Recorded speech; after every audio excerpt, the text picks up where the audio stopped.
Hello everybody! Today I will be reading a story from The Complete Adventures of Curious George by Margaret and H.A. Rey. H.A. Rey, Curious George Takes a Job. This is George. He lived in the zoo. He was a good little monkey, but he was very curious. He wanted to find out what was going on outside the zoo. One day, when the keeper was not paying attention, George got hold of the keys for the cage. When the keeper discovered what had happened, it was too late. George was gone. Where was George? They looked for him everywhere, but they could not find him.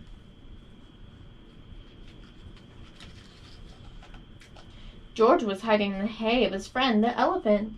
Finally, the keepers gave up looking for him. George found a nice, cozy spot to sleep under the elephant's right ear. The next morning, before the zoo opened, he got away safely. Once in the street, George felt a little scared. What should he do in the big city? Maybe he could find his friend, the man with the yellow hat, who had brought him over from Africa a long time ago. Only George did not know where he lived. There was a bus stopping at the corner. George had never ridden on one. Quickly, he climbed a lamppost, jumped on top, and off the bus they went.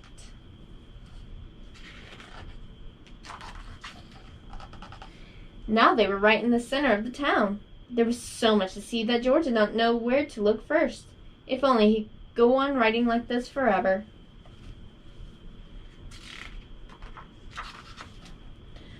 But after a while, George got tired and a little dizzy. When the bus slowed down to turn into a side street, George jumped off. There was a restaurant right in front of him. Something smelled good. Suddenly, George felt very hungry. The kitchen doors stood open, and George walked in. On the table was a big pot. Of course, George was curious. He had to find out what was in it. When the cook came back, he had a big surprise. Spaghetti was all over the place, and in the middle of it was a little monkey. George had been eating yards and yards and had wound himself all up in it. The cook was a kind man and did not scold much, but George had to clean up the kitchen and then do all the dishes. My, what a lot of them there were.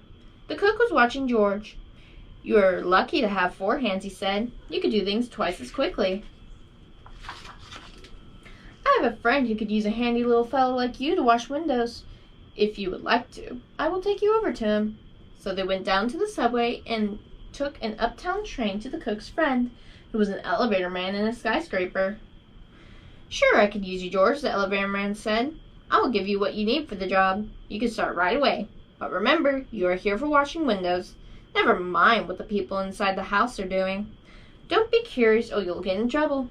George promised he could be good, but little monkeys sometimes forget.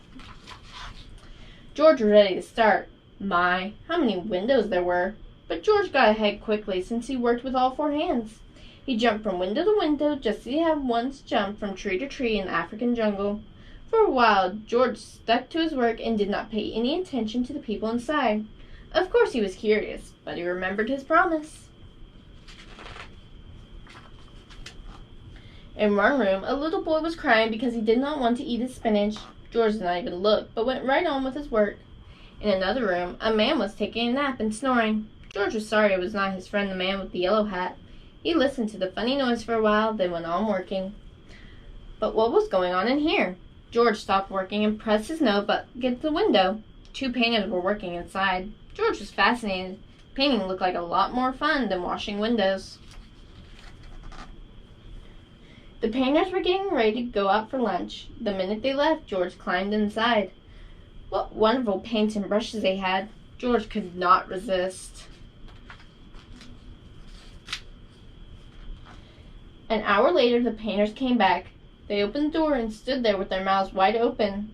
The whole room had changed to a jungle with palm trees all over the walls, and a giraffe and 2 leopards and a zebra. And the little monkey was busy painting himself on one of the trees. Then the painters knew what had happened. Luckily, George was close to a door. He ran as fast as he could. After him ran the two painters, then the elevator man and the woman who lived in the place. "Oh, my lovely room," cried the woman. "Don't let him get away." George headed for the fire escape.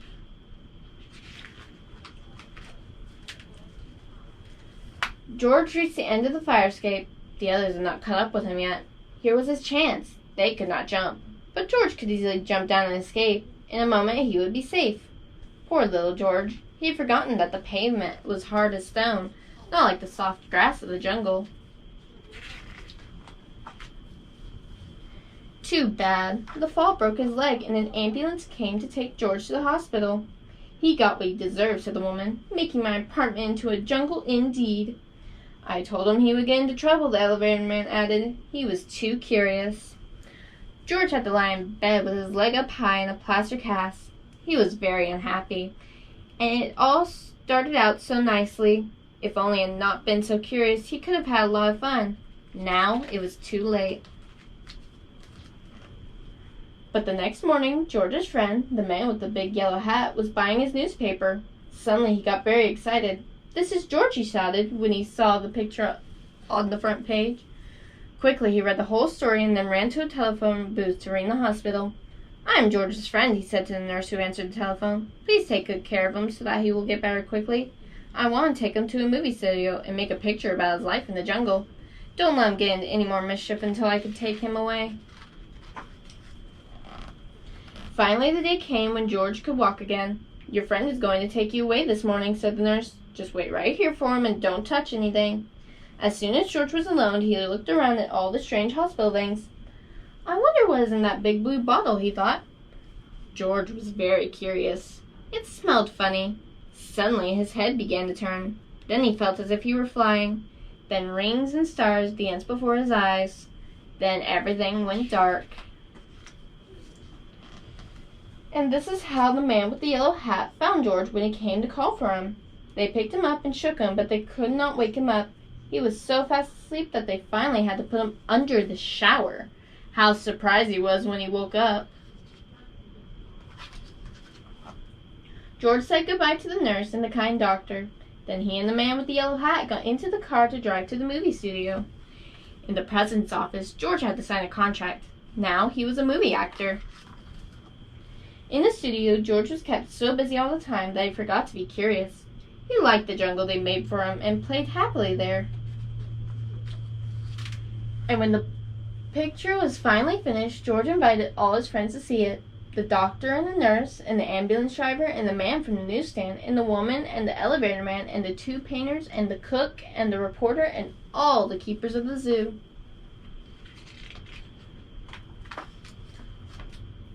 Now the lights went out and the picture started.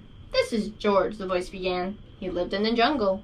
He was a good little monkey. He only had one fault. He was too curious." The end. That's the end of that story. I hope you had fun. Goodbye.